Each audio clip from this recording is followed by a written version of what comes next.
విశ్వాసరహితమైనటువంటి సమాజం ఇప్పుడు చాలా ఎక్కువైపోయింది ఈ ఆధునికంగా. దేవుడు అంటే నమ్మకం కాదు, భయం. పాప భీతి పెరిగింది కానీ దేవుడి యందు భక్తి పెరగలే. ఇది చెయ్యకపోతే ఏమో అవుతుంది అన్న భయం తప్ప, చేస్తే నీలో మార్పు కలుగుతుంది. పూజ చేసేదే చిత్తానికి ఉన్నటువంటి మాలిన్యం పోవటానికండి. జపం చేసేదే ఇంట్లో, నాకు తెలిసి పూజా గదిలో ఒక అరగంట ప్రశాంతంగా కూర్చునే వాళ్ళు ఎవరైనా ఉంటే చేయలేబట్టండి, ఒక్క అరగంట అంతే. కొంతమంది పర్వాలేదు. ఎందుకంటే మీరు నేను గమనిస్తా, ఇంట్లో పూజా గదిలో మాత్రమే మనం 10 నిమిషాల కంటే ఎక్కువ కూర్చున్నప్పటి నుంచి ఎప్పుడు లేచి వెళ్ళిపోదామా? ఎప్పుడు కూర్చుంటామో అక్కడే నీ ఓపికకు పరీక్ష. దైవం అక్కడే ఇస్తుంది. నిన్ను నీవు మరల్చుకోవటానికి, నువ్వు లివింగ్ రూమ్లో హ్యాపీగా ఉండాలి అంటే, డైనింగ్ రూమ్లో హాయిగా తినాలి అంటే, నీ బెడ్రూమ్లో హాయిగా పడుకోవాలి అంటే, కాన్ఫరెన్స్ హాల్లో అందరితో కలిసి మాట్లాడి నీ ప్రొఫెషన్ ముందుకు తీసుకువెళ్ళాలి అనుకుంటే, ఇన్ని హాళ్ళల్లో నీ ప్రవర్తన బాగుండాలి అంటే, దానికి ఇంట్లో రీఛార్జ్ పైంటే నీ పూజా గది అన్నటువంటి విషయాన్ని నువ్వు తెలుసుకోవట్లేదే. అక్కడ కూర్చొని ఒక అరగంట సేపు రీఛార్జ్, ఇష్టదేవతా స్మరణ, దీపం వెలిగించి అక్కడ కూర్చున్నప్పుడల్లా భగవంతుని ముందు కూర్చున్నాము అని ఒళ్ళు దగ్గర పెట్టుకొని జాగ్రత్త, ఈ విశాల విశ్వాన్ని సృష్టించినటువంటి భగవంతుడు నా ముందర ఉన్నాడు, ఆయన దగ్గర కూర్చొని నేను పూజ చేస్తున్నా అనే అచంచలమైనటువంటి విశ్వాసంతో ఒక అరగంట నీవు సమయం కేటాయించిన నీ జీవితంలో అద్భుతాలు నువ్వు చూస్తావు. నువ్వు గమనించండి, కొన్ని రోజులు చేసి చూడండి. కానీ ఆ పూజలో కూడా, ఆ అరగంటలో కూడా 12 సెల్ఫీలు, పూజా గదిలో కూడా మరలా 12 ఫోన్లు. ఇంకా నీకు భగవంతుడు ఎక్కడ దొరుకుతాడు చెప్పండి? వైదిక ధర్మం, వేదం ఎంత అద్భుతంగా చెప్పింది. ఇప్పుడు అసలు విషయానికి రండి. ఎందుకంతా మనం ఇదంతా తిరిగాము అంటే ప్రహ్లాదుడి దగ్గరికి రండి. 5 సంవత్సరముల కుర్రవాడికి ఉన్న జ్ఞానం బ్రహ్మాది దేవతలకు ఎందుకు లేదు? ప్రహ్లాదుణ్ణి తండ్రి ప్రశ్నించినాడు, ఎక్కడరా హరి, ఎక్కడ ఉన్నాడు హరి అంటే చెప్పినాడు, నాన్న అంతటా ఆయనే ఉన్నాడు. ఒరే, అంతటా ఉన్నాడు అంతటా ఉన్నాడు అంతటా ఉన్నాడు అనేటువంటి మాట నా చిన్నప్పటి నుంచి వింటున్నా. కానీ నేను 100 సార్లు ఇప్పటికి వైకుంఠానికి వెళ్ళా, నన్ను చూసి దాక్కున్నాడు రా మీ విష్ణువు, ఇప్పటిదాకా నాకు దొరకలే అంటే అన్నాడు, నాన్న నువ్వు చాలా తప్పుగా మాట్లాడుతున్నావు నాన్న. ఆయన లేని చోట ఎక్కడిది? ఎక్కడ ఉన్నాడనే ప్రశ్న కదా. ఎక్కడ లేడో చెప్పక్కడ నేను చూపిస్తా అని సిద్ధంగా ఉన్నాడు. అసలు ఈ ప్రశ్నే బేస్లెస్. భగవంతుడు ఎక్కడ ఉన్నాడు అనే ప్రశ్నే యూజ్లెస్ ప్రశ్న, గుర్తుపెట్టుకోండి. ఆ ప్రశ్నకే వాల్యూ లేదు. ఆ ప్రశ్న వేసేవాడంతా హిరణ్యకశిపు లాంటి వాళ్ళే. భగవంతుని మాకు చూపించండి. సోషల్ మీడియాలో ప్రశ్నలు వేస్తే దొరకడు భగవంతుడు. సోషల్ మీడియాలో కూర్చొని ఏదో ధర్మ ప్రచారం అంటూ పోతే ఏమీ మిగలదు. ఏసీ రూమ్లో కూర్చొని సోషల్ మీడియాలో ఏదో ధర్మ ప్రచారం చేస్తున్నాము అంటే మన హిందువులు ఎవ్వరూ కూడా కదలరు. ఎందుకంటే మత్తులో ఉండిపోయారు మొత్తం మంది హిందూ ధర్మంలో ఉన్నటువంటి వాళ్ళు. వీళ్ళందరికీ ప్రజల్లోపడికి వెళ్ళి చరణాగోలు పెట్టి కొడితే కానీ లెవ్వని సమాజం మన హిందూ ధర్మం, మన హిందూ సమాజం. అంతేగాని ఎవడి ఫేస్బుక్ కనీసం హిందూ ధర్మం మీద పోస్ట్ పెడితేనైనా లైక్ కొట్టే అంత సోమరితనం మన వాళ్ళకు ఉంటే మనం ఎప్పుడు బాగుపడతాం చెప్పండి? అది కూడా కష్టమే. కాబట్టి ధర్మ రక్షణ కావాలి అంటే ఇలా కాదు కావాల్సింది, ఆచరణతో మొదలు కావాలి. నేను చాలా ధర్మ ప్రచారం చేస్తున్నా అంటే చాలా ధర్మ ప్రచారం లేదండి ఇక్కడ. ముందుగా మా గురువు గారు ఎప్పుడు చెప్పేవారు, మేము ధర్మ ప్రచారం చేస్తున్నాం అంటే ఆయన ఏమనేవారు అంటే, ధర్మాన్ని పాడు చేయకుండా ఉంటే చాలరా. మీరు ధర్మాన్ని పాడు చేయకుండా ఉంటే ధర్మ ప్రచారం చేసినట్టే. అక్కడ ప్రహ్లాదుడి యొక్క ప్రశ్న, అందుకే మీరు అడగొద్దు ఎప్పుడు కూడా భగవంతుడు ఎక్కడ ఉన్నాడు, భగవంతుడు ఎక్కడ ఉన్నాడు అనేదే ప్రశ్న కాదు. అసలు అద్వైత సిద్ధాంతంలోకి వెళ్తే అసలు భగవంతుడి యొక్క ఉనికి, భగవంతుడే నువ్వురా పిచ్చివాడా.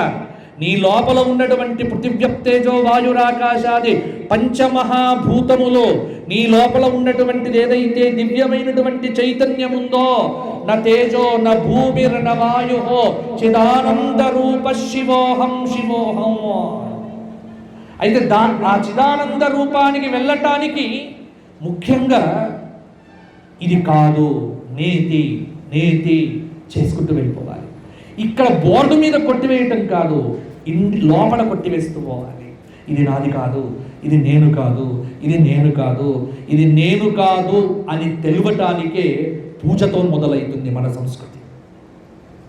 పూజ ఎందుకు చెయ్యాలి అంటే, నువ్వు ఏది కాదో అటువంటి ప్రజ్ఞానాన్ని, అటువంటి విజ్ఞానాన్ని ఇవ్వటానికే పూజతో ప్రారంభం. నీ ఓపిక అక్కడి నుంచే ప్రారంభమవుతుంది. అందుకే అడిగినాడు ప్రహ్లాదుని, ఎక్కడరా? ఏం చెప్పినాడంటే ప్రహ్లాదుడు మాట మీ అందరికీ తెలుసు కదా. ఇందుగలడందు లేడని సందేహము వలదు చక్రి, సర్వోపగతుండు ఎందెందు వెతికి చూచిన, అందందే గలడు దానవాగ్రని వింటే. ఇందుగలడందు లేడని సందేహము వలదు చక్రి. చాలా అద్భుతమైనటువంటి మాట, విశేషమైనటువంటి మాట. స్వామి ఎక్కడ ఉన్నాడు అనే ప్రశ్న ప్రహ్లాదుని హిరణ్యకశిపుడు అడిగితే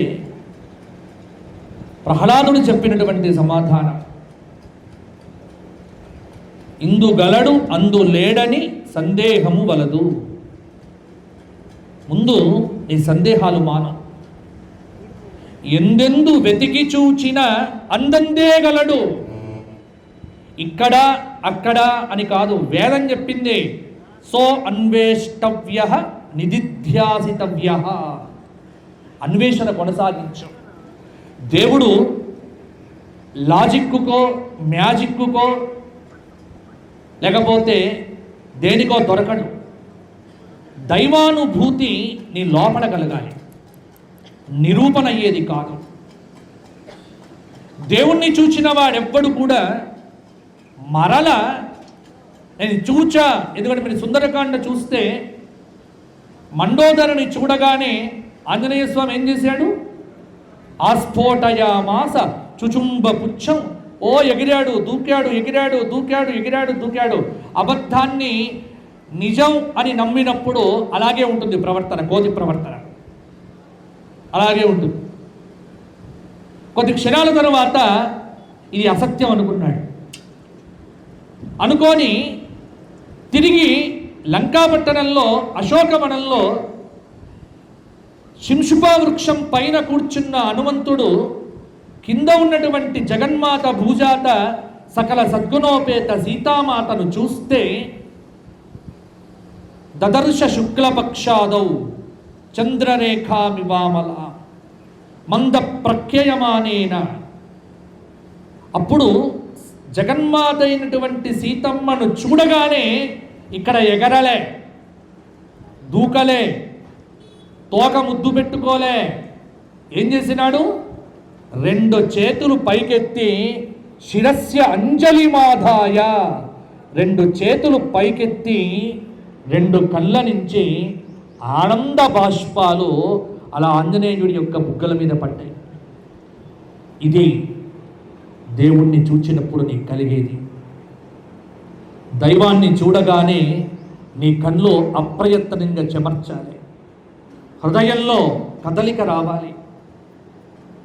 అయోధ్యకు వెళ్ళి బాలరాముణ్ణి నేను మధ్యలో వెళ్ళొచ్చా ఒకసారి ఆ అయోధ్య దేవాలయం ప్రాంగణంలో అడుగుపెట్టి బాలరాముణ్ణి చూడగానే నా ఒక్కడికి కాదండి, దర్శనం చేసుకుంటున్నటువంటి 100 మంది ఆ రాముణ్ణి చూడగానే కళ్ళ నుంచి బొట్ట నీళ్లు పడటం. అది నిజమైన దర్శనం, అది మనకు నిదర్శనం. ఎందుకు అబ్బా రామా, ఈ దేవాలయంలో, నీ దేశంలో, నీ ప్రాంతంలో నీకు దేవాలయం కట్టడానికి ఇన్నేళ్ళు పట్టిందా స్వామి? వచ్చావా స్వామి? ప్రతి వ్యక్తి పులకించిపోతున్నాడు అక్కడ చూచి.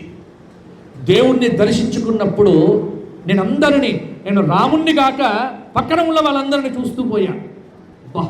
ప్రతి వాడికి ఆనందం, చిన్న పెద్ద ముసలి అందరికీ ఒకటే, ప్రతి వాడి కళ్ళల్లో ఆనంద బాష్పాలు. దైవం అది, దైవానికి ఉన్న శక్తి అది. కాబట్టి